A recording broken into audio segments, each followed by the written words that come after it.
I said this yesterday. I suspect we'll see something from Trump that's a little bit more Trumpian rather than this basic, like, oh, well wishes, love the guy bullshit. Obviously, he didn't write this himself. Like, I know. Let's get started with the cancer. Let's get started with the cancer that is Joe Biden getting cancer. Joe Biden, for those of you who don't know, maybe you haven't been paying attention. Joe Biden was the president. Okay, he was, and even before he was the president, he was the vice president to Barack Obama. Okay, that's the guy. You might not have known because he didn't have a lot of motion. He was basically decaying in office. But yeah, he was the president before this last one. And a lot of the stuff that he did, especially in like the last year of his presidency, pretty much handed the victory to Donald Trump. This is something that is not up for debate at this point. I feel like most liberals, up until this like cancer announcement, was pretty much universally recognizing that the number one most responsible party beyond the Republicans was Joe Biden for the Trump victory, right? And of course, things change because liberals, when they hear about someone who is like truly a repulsive monster or genuinely like an evil person, getting cancer or dying, they instantly whitewash. They instantly have to launder their reputation. Like when George W. Bush dies, you will see this exact same phenomena take place. When Dick Cheney dies, when Dick Cheney dies, I feel like, I mean, that's the rapture probably. Like he is Satan incarnate. So I feel like, the world will be moving and shaking, right? I just don't understand what this... I mean, I get the tendency for civility. I get the tendency that liberals have where a big part of what the media's job is to specifically normalize the actions and normalize the actions that presidents take when they're in office. Normalize that violence, normalize the structural forms of oppression that people are experiencing. That is the goal, right? So, of course, they're going to whitewash, launder his reputation, and talk about how wonderful of a statesman he was and how he gave his whole life to the American state. I don't play like that. The only time where I was like kind of nice about someone dying was Carter. And even then I was pretty stern about making sure that people understood all of the actions that he took in office and how damaging and devastating that was, regardless of how he conducted his own personal affairs post his presidency.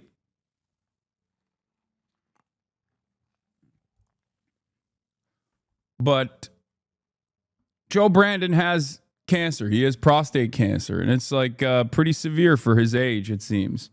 Even though I guess it's like responsive to hormones. So they're transing him. They're transing Brandon in order to stop him from dying from prostate cancer, ass cancer, the part of your butt that's also connected to your penis, the G spot. For men. All right, let's watch. With the prostate cancer diagnosis for former President Biden. He has an aggressive form of the disease, and our senior political correspondent, Rachel Scott, starts us off. Good morning, Rachel. Michael, good morning to you. And political leaders on both sides of the aisle wishing former President Joe Biden well overnight after he revealed he has been diagnosed with an aggressive form of prostate cancer, which has now spread to his bones.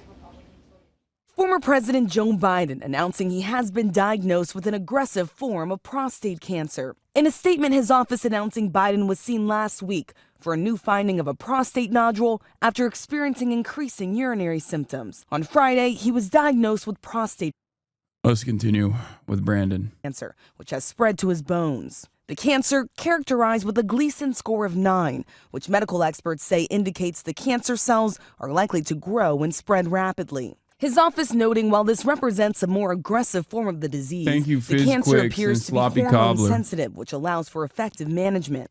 At 82, Biden was the oldest sitting president when he left office in January, dropping out of the 2024 race amid concerns over his age and health. The former president recently appearing on The View. How are you? How you doing? I'm well. The family's well, thank God. Stop Things giving a moving shite. along, Thank you for the 30. And we're getting squared away. Overnight, political leaders sending their well wishes. President Trump, a longtime opponent, saying he was saddened to hear about his diagnosis. Writing, "We extend our warmest and best wishes to Jill and the family, and we wish Joe a fast." Yeah, that was whack, by the way. I was expecting more smoke from Trump, and I feel like we'll still see something today. I said this yesterday. I suspect we'll see something from Trump that's a little bit more Trumpian rather than this basic, like, oh, well wishes, love the guy bullshit. Obviously, he didn't write this himself. Like, I know. All right, Brandon. And successful recovery. Biden's Vice President Kamala Harris calling Biden a fighter. "I know he will face this challenge with the same strength, resilience, and optimism that have always defined his life and leadership." Yo, has Obama said something yet?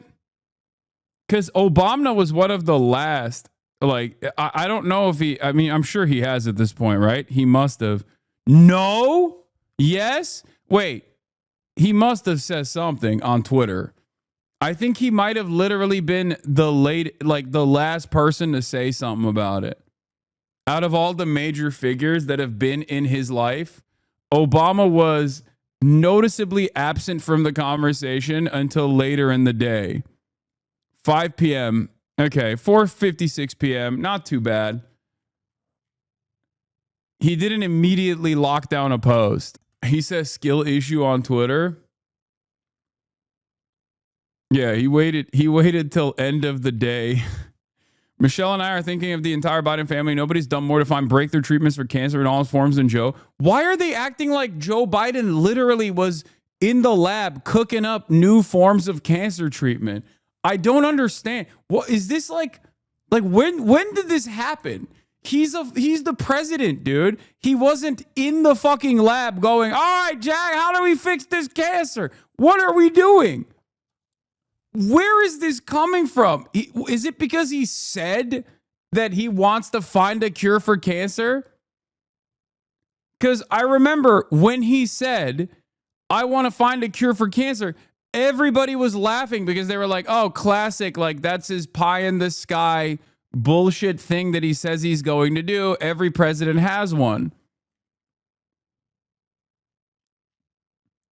I don't understand, like I guess he's so indefensible overall that they just have to make stuff up to be like, nobody's done more to find breakthrough treatments for cancer in all forms than Joe. And I'm certain he will fight this challenge with his trademark resolve and grace. We pray for a fast and full recovery. No, I know he said he would cure cancer, chatters. I know. Brandon, on the campaign trail, said he was going to cure cancer, and we all laughed about it. And the reason why we laughed about it, because that's a ridiculous fucking thing to say. You're the goddamn president. Like, I don't understand. I don't understand why he was like, he said that and then wait, okay, I work in cancer research. Biden's moonshot funding was historic and vital. Okay, thank you. Fair is fair. I still think it's fucking ridiculous to be like, no one has ever stopped cancer as hard as Biden. You know what I mean? He's the president. I don't think it's appropriate to say that. It's kind of like saying Donald Trump did the most to get a vaccine out. Okay? For Operation Warp Speed, Donald Trump is perhaps the most responsible party for eradicating COVID from this planet in all forms. No, he didn't do that shit. He was the president at the time. And the same goes for Brandon. Okay?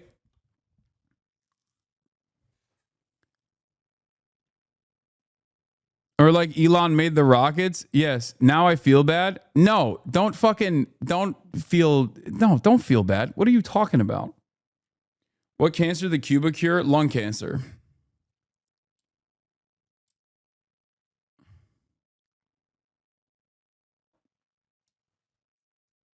He's putting his hours in at the lab. Stop with the Brandon cancer research erasure. Yeah. Anyway, for hours before the news, Beto O'Rourke was talking shit about Biden giving Trump the presidency. I kind of chuckled. I mean, it's true. He's right to say it. And even like Jake Tapper, who is a careerist who's trying to, re-enter the conversation and basically present himself as a legitimate journalist, is actively trying to he's actively trying to talk about how he was actually one of the brave journalists that talked about Biden's age, even though he came into the conversation far too late. Okay, Jake Tapper. And it's ironic because every single one of these guys are now going to turn around and be like, my bad for saying all these mean things about Brandon because he has cancer now. And it's like, why? Why would that change the dynamic? Like, why? Why would that change the fucking dynamic at all? Like, he's still the same bad guy.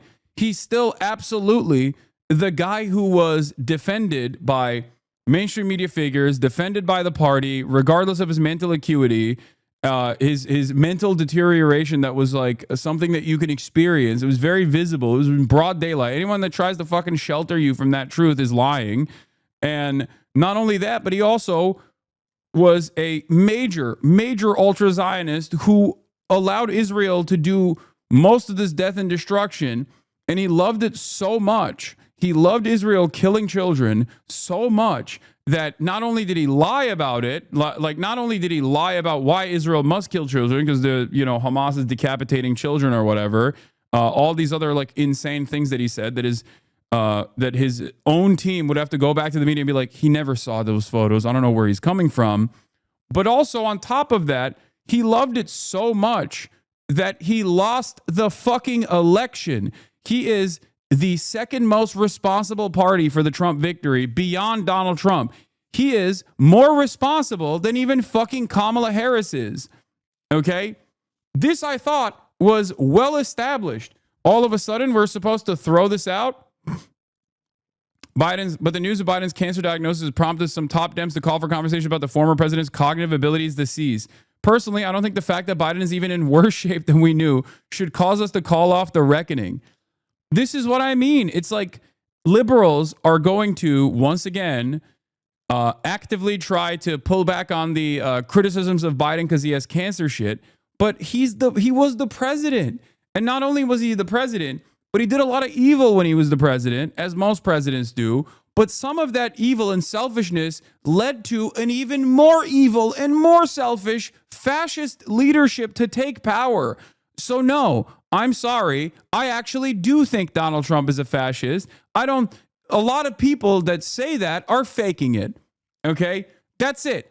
Liberals that tell you Donald Trump is a bad guy or he's racist or it's Mango Mussolini are fucking faking it. They're not actually angry. If they were, they would be angry at the previous leadership through utter selfishness, led to the fucking fascist leadership that we're exhibiting right now, experiencing right now. That's it.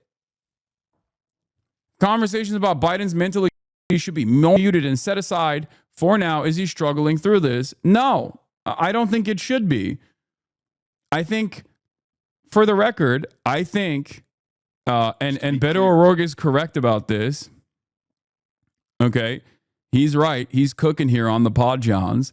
And I'm gonna explain this once again. I think people that actually dial back and have a more muted approach to Brandon right now are going to still look like they're defending Brandon and his administration, which in some ways they are, because I think a lot of liberals in positions of prominence are genuinely afraid of looking like they were wrong.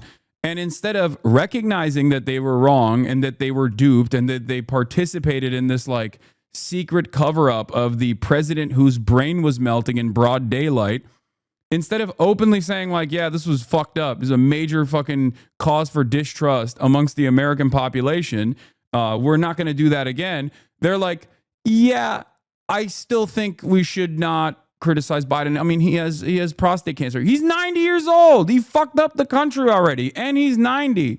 Okay, he got all of his wishes. He finally became president. Sure, he was demented in the process and probably doesn't know that he was president, doesn't know what time it is, but like he still got that wish across, you know? I don't care. I don't care that he has prostate cancer. This does not change the equation, and it shouldn't change the equation for you, and it shouldn't change the equation for honest brokers, okay? People who are honestly talking about Biden's legacy need to be honest. Stop running defense. Fuck. Leadership. And former President Obama praying for a fast and full recovery for his former number two, saying nobody has done more to find breakthrough treatments for cancer in all of its forms than Joe. And I am certain he will fight this challenge with his trademark resolve and grace. The former president's cancer diagnosis comes nearly 10 years after his beloved son, Beau, lost his battle with brain cancer. That loss motivating Biden to establish the Cancer Moonshot Initiative. We can end cancer as we know it. I committed to this fight when I was vice president. It's one of the reasons why, quite frankly, I ran for president. And we are told that the former president spent the weekend in Delaware and that both he and his family are now reviewing treatment options with his doctors, George. Okay, Rich, of course, we are all wishing him the very best. Now we have more on the prostate cancer diagnosis for former President Biden. He has an aggressive form of the disease. We're going to bring in our chief medical correspondent, Dr. Tara Narula. A Gleason score 9 out of 10, and we know that it has also unfortunately spread to his bones. So what does all this mean?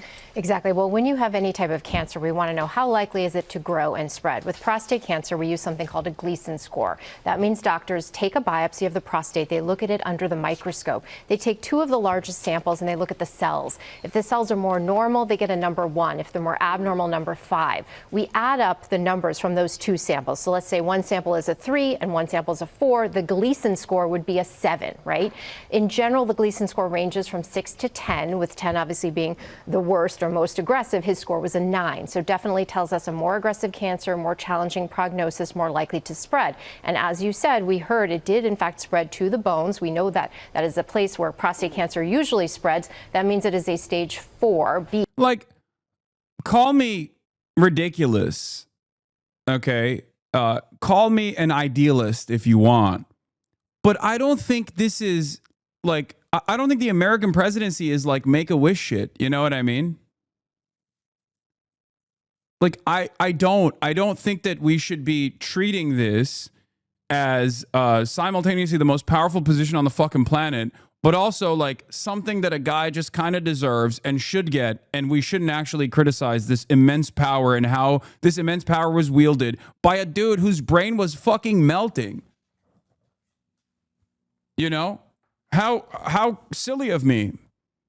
How silly of me to say such things, that we should not treat the American presidency as though it's a Make-A-Wish kid getting his fucking getting his dreams realized. This is crazy.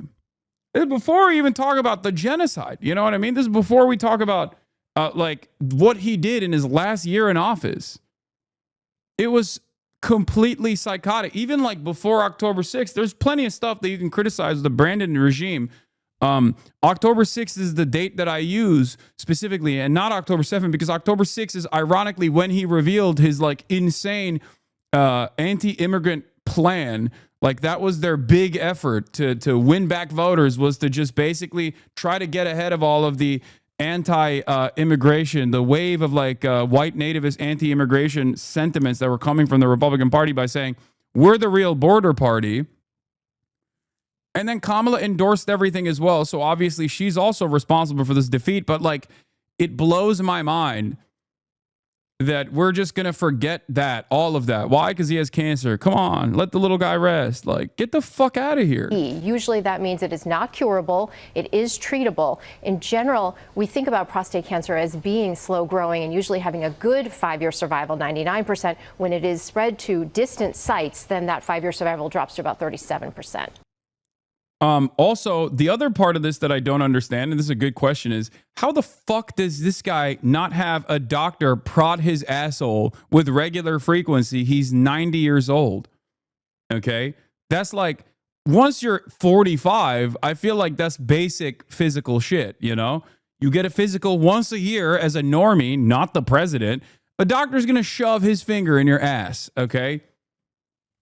So how did this happen? They stopped checking after 80? Wait, really?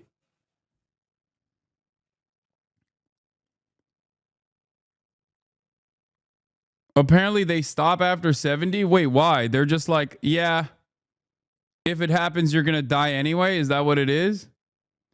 And I also, is there also a guideline for presidential checkups? I feel like presidents probably still get like a more comprehensive checkup, including the ass prodding.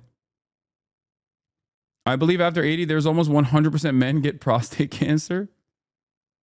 Like what you're describing seems like a common practice for people on insurance or like Medicare. You know what I mean? That seems like legislation that like, or that seems like guidelines that's like some insurance company wrote because they're like, well, there's too many false positives anywhere, so it's a waste of time to like go through this rigorous check. But I feel like if you're the president, you probably go through the maximum checks, right? Or I would expect you to.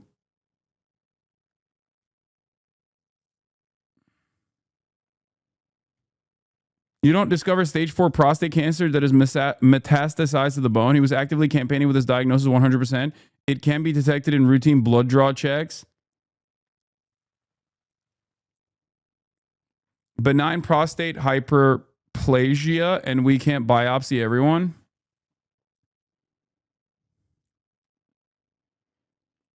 However, many health authorities advocate for the cessation of routine prostate cancer testing in men older than 75 because of the belief that most patients will have a clinically insignificant cancer and will not benefit from the therapy. Damn. So if you're a dude and you make it to like 75, you already have ass cancer. Like that's what the medical consensus is on this, where they're like, yeah, you probably have it.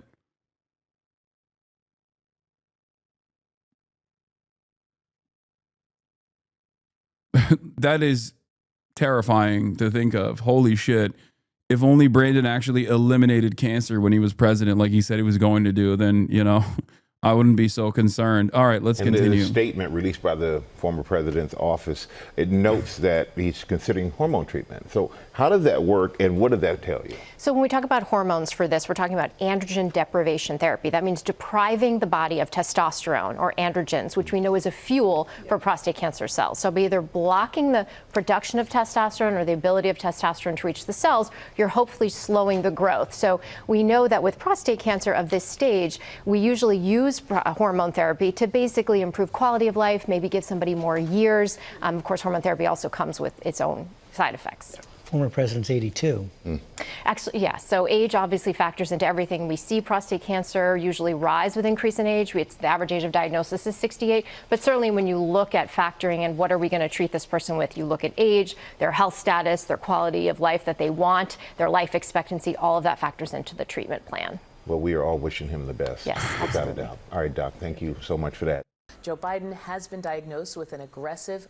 I also need to explain something to you guys, and I did this yesterday as well, but it bears repeating.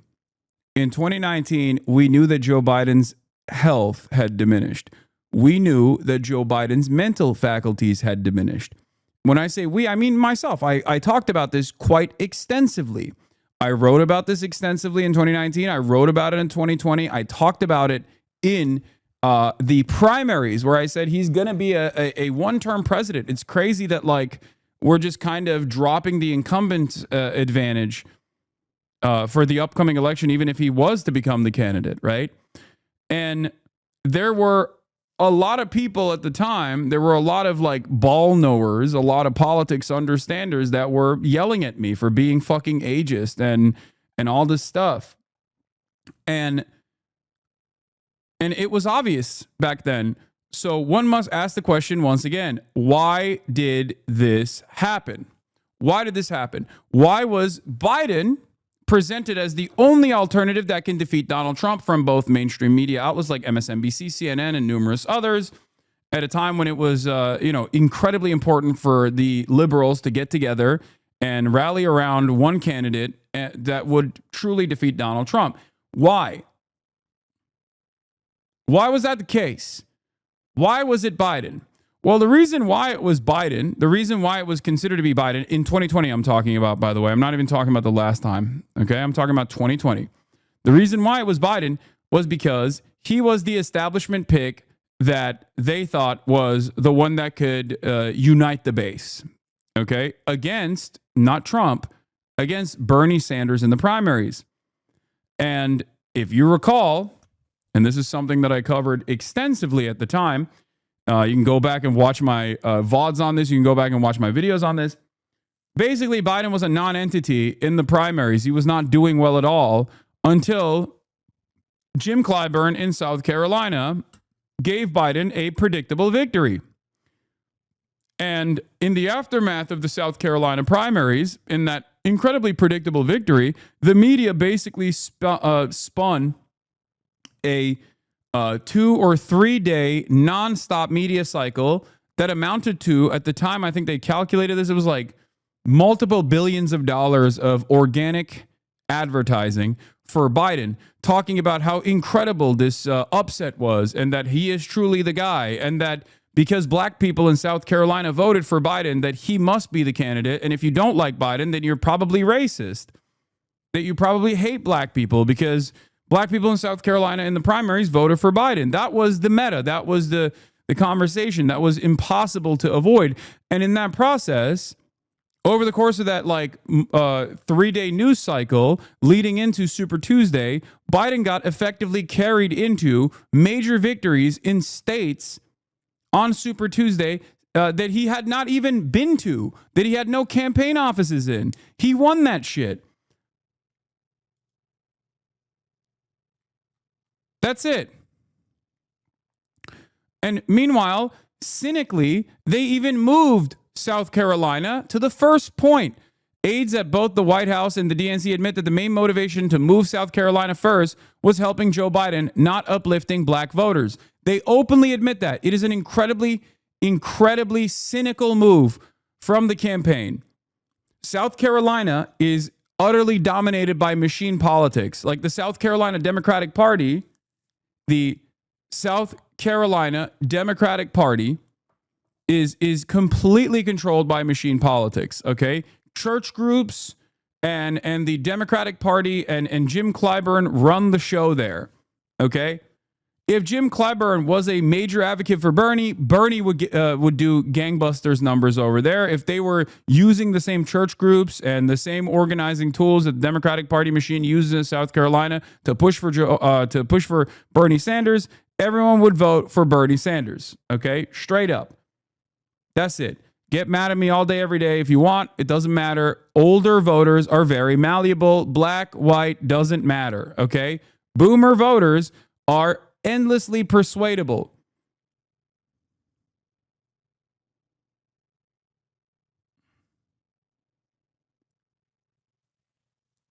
Yes, I'm going to react to Bernie on Flagrant in a second.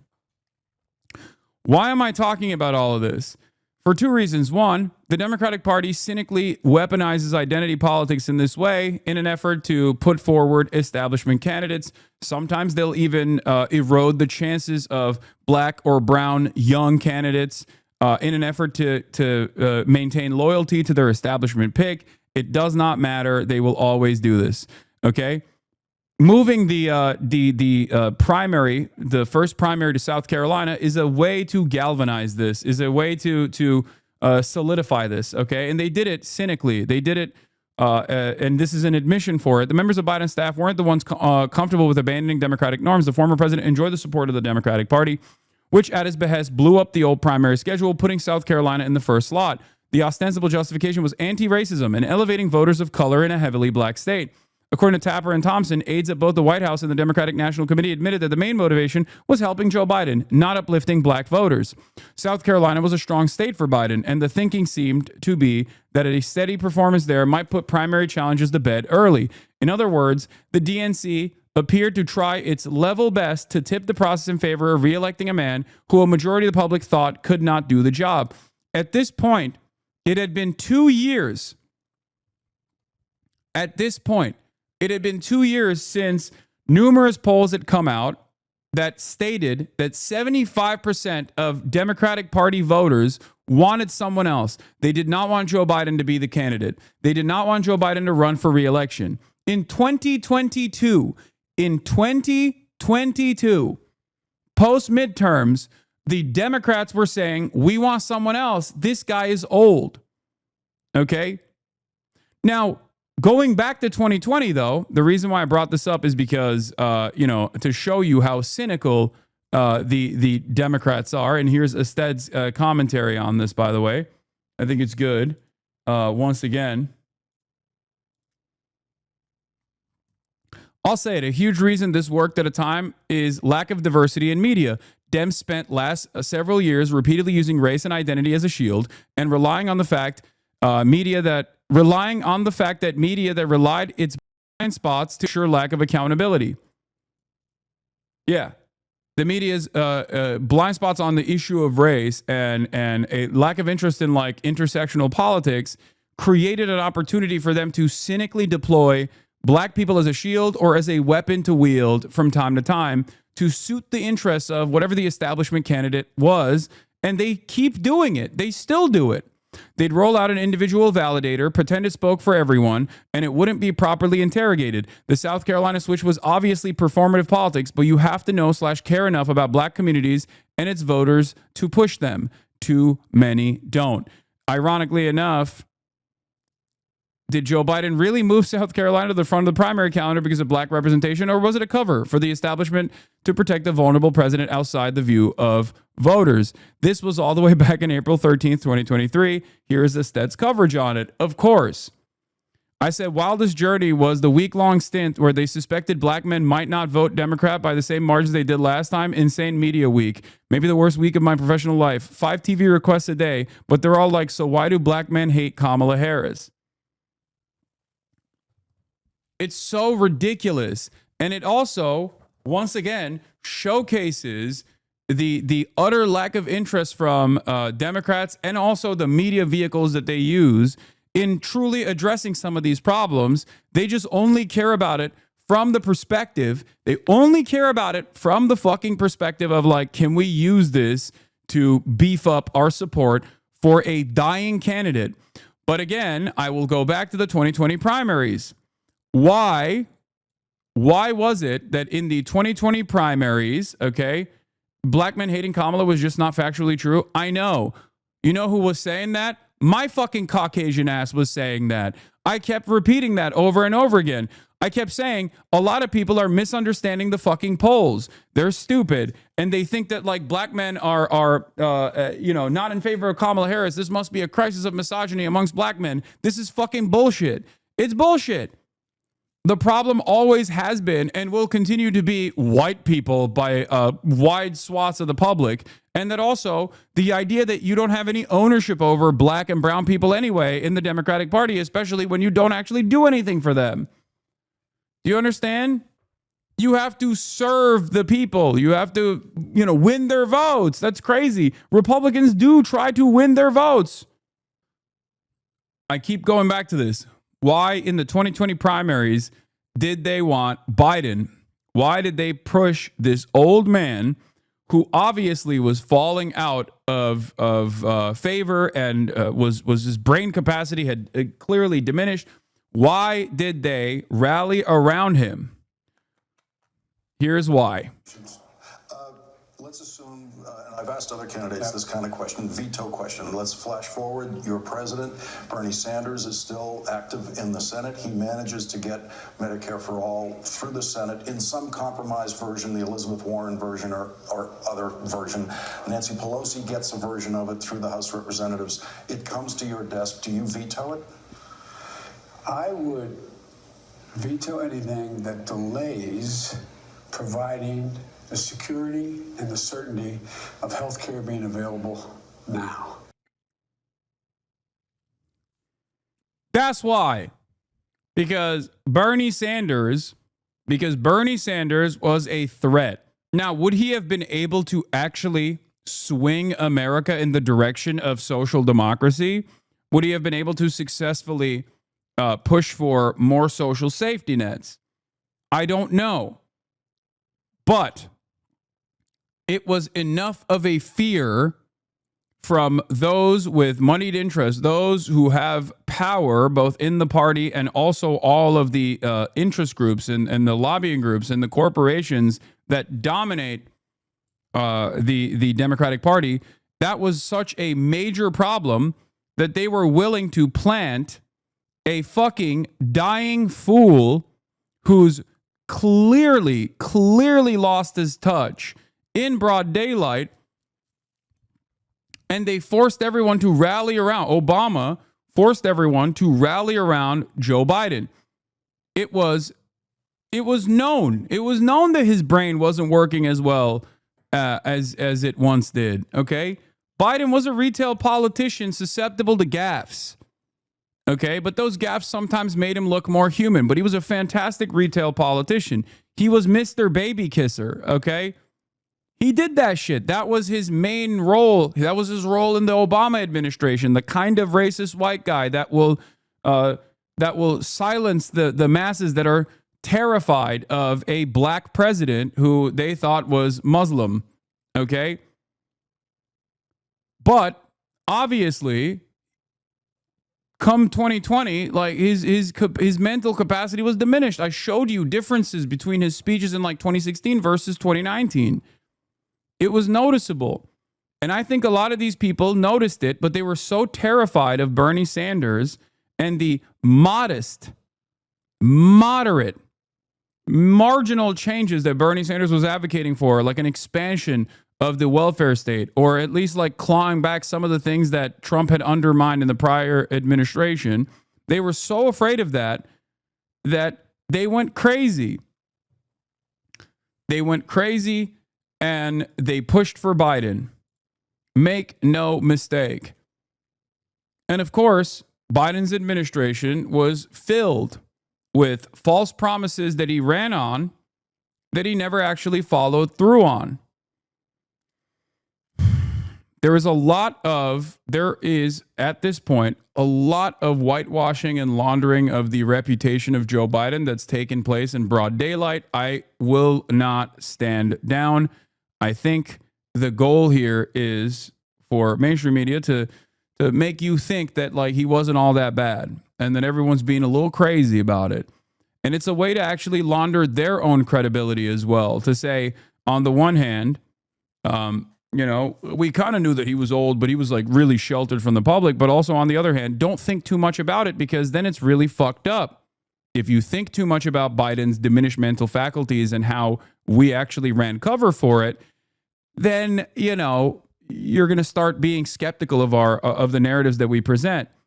Meanwhile, what a lot of these people don't realize is that this lack of interest in doing good journalism is unironically part of the reason why so many people have completely dropped support, and so many people completely refuse to believe any of the narratives coming out of mainstream resources. Another great example of this is the things that people can see with their own two eyes on social media about the plight of Palestinians versus what they see in mainstream news. There are some good reasons for why people distrust mainstream narratives, and there are some bad reasons why people distrust mainstream narratives. Like COVID is a great example of a bad reason for why people just completely stopped listening to mainstream news. They were like, fuck this. They're lying to us every step of the way. Meanwhile, they actually were following their primary function of creating a sense of security, like a security environment, getting their notes from epidemiologists in an effort to make sure that this fucking new novel disease was not killing people by the millions, which they fucking still failed on, so it doesn't even matter. They were, at that point, disseminating information, and yet a lot of people were very frustrated by the information that they were presenting and hated them and looked for alternative avenues. form of prostate cancer. His office revealed the diagnosis yesterday, saying that it had spread to his bones. It was found after a nodule was discovered. The statement goes on to say that while this represents a more aggressive form of the disease, the cancer appears to be hormone sensitive, which allows for effective management. The news has led to an outpouring of support from leaders across the political spectrum. President Donald Trump saying, quote, he's wishing Biden a fast and successful recovery. And Biden's old boss, former President Barack Obama, praised his ability to fight this challenge with his trademark resolve and grace. What the Joining fuck? me now to discuss, Dr. Jamin Brahmbhatt, urologist at Orlando Health Medical Group Urology. Good morning to you. Welcome to CNN This Morning. Good morning. Happy Monday. So I want to start with what we heard there, that this cancer is hormone sensitive. I think prostate cancer is extremely common for older men. Can you talk about what it means for treatment, this aspect of the hormone sensitivity? So we diagnose over 300,000 men with prostate cancer a year. Out of those, only about 5 or 7% we will diagnose like President Biden's diagnosis, where they already have metastases through the rest of their body. So we do have lots of treatment options, but because it's already metastasized, because it's already elsewhere, the options are also very limited. So we can't do anything that's curative. You can't cure it. So I saw some of these statements where he'll have a recovery, we support, but the reality is the cancer is always going to stay with him. So the treatments that are out there are more medical based, either hormone treatments, steroid treatments, radiation treatments. They're all there to stabilize the cancer or slow down its progression. So I'm hearing you saying this movement to his bones, this is really the development that is remarkable here and what will make it so difficult. Absolutely. Like if it wasn't in his bones and it was localized, the life expectancy is almost 100% over 5 years. But in individuals like him, it would be about 37% over the next 5 years. We have been seeing the former president doing interviews. He attended the funeral for the Pope. Can you talk about, from a practical standpoint, what kind of impact treatment or even dealing with the disease can have on a person's day-to-day life? To be honest with you, this week alone, I've diagnosed like 4 men with prostate cancer. 2 of them were just like President Biden. Majority of men can live normal lives. They can, and they can be functional. But it just all depends on how these treatments. This prostate cancer diagnosis press release seems like it was released to try and move the conversation away from the cover-up of his mental declines. I don't think so. But regardless, it doesn't change my assessment of the situation, and it shouldn't change your assessment of the situation. I don't care.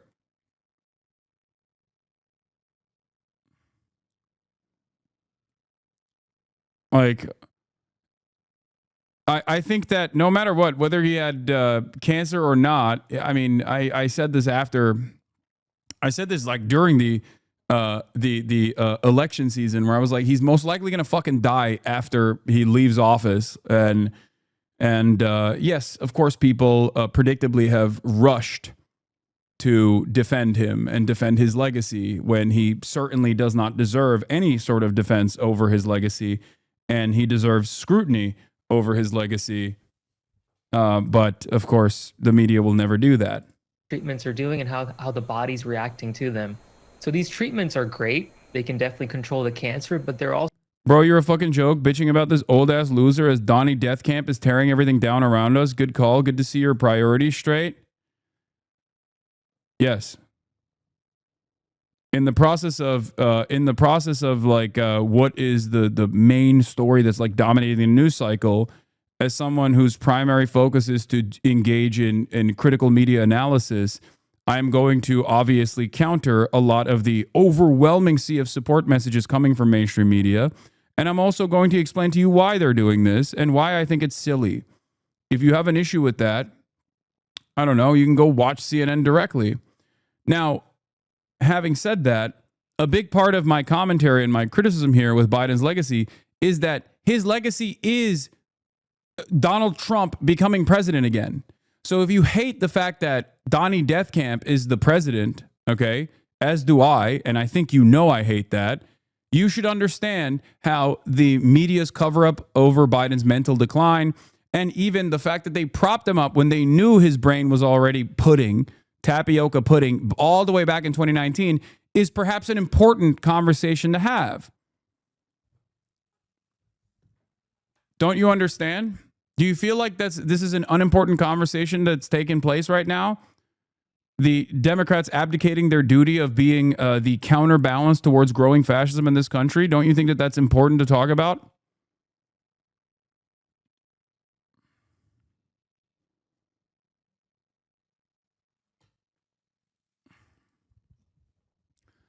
Especially because the way I see it, the whitewashing of Biden's, the reputation laundering of Biden, and the hyperfocus on his prostate cancer right now to present himself as a victim that's being like unjustly maligned by mainstream resources, while the major media narrative up until this cancer diagnosis being made public was his mental decline and how people covered it up. I think the reason why they're talking about this so aggressively is to continue that culture of silence, that culture of refusing to criticize not only previous leaders and their failures, but also all the people that propped up this old man who was dying.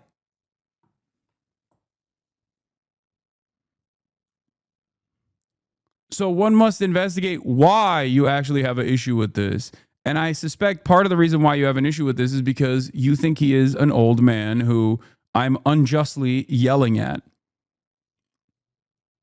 That's where your real concern comes from. But you also recognize, as do I, that, you know, that would be ridiculous and people would yell at you if you were to present the argument from that perspective. So you have to take this other angle where you're like, well, you should be fucking talking about Mango Mussolini or Mr. Cheeto. And it's like, I do every day. I do, as a matter of fact.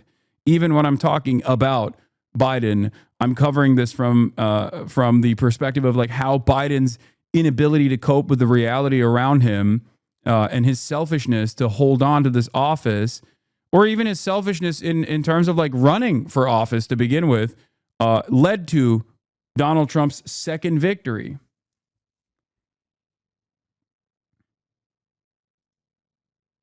Also very high risk in terms of some of the side effects. So I think he can be normal. I see a lot of my patients that are normal, that can function, can drive, can do the things they want to do, continue on with their jobs. But if the cancer progresses and there is pain in the bones, there is excessive fatigue or hot flashes, other side effects, then they may be limited. For President Biden, I think it's way. I mean, Elon is directly responsible for people not getting early warnings for tornadoes and dying due to cuts to NOAA. Agreed. Yes. Just way too early. Like, everyone's being very positive. We should, but we won't know how these treatments are working. We don't even know how many of these treatments him and the family are going to choose to move forward with. It's funny how you always lose the libs over the dumbest shit. No, it's fine.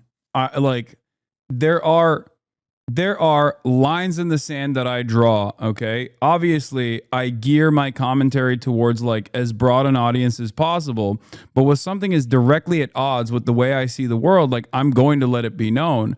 And if that actually frustrates liberals because they're hyper focused on civility politics and only understand politics about from the framework of like resisting against Trump and right-wing movements or whatever, then yeah, they're going to drop the ball on this kind of stuff. My job is to also try and get those people to wake up. Wake up to the reality that their party that claims to represent their best interests is routinely dropping the ball for very selfish reasons.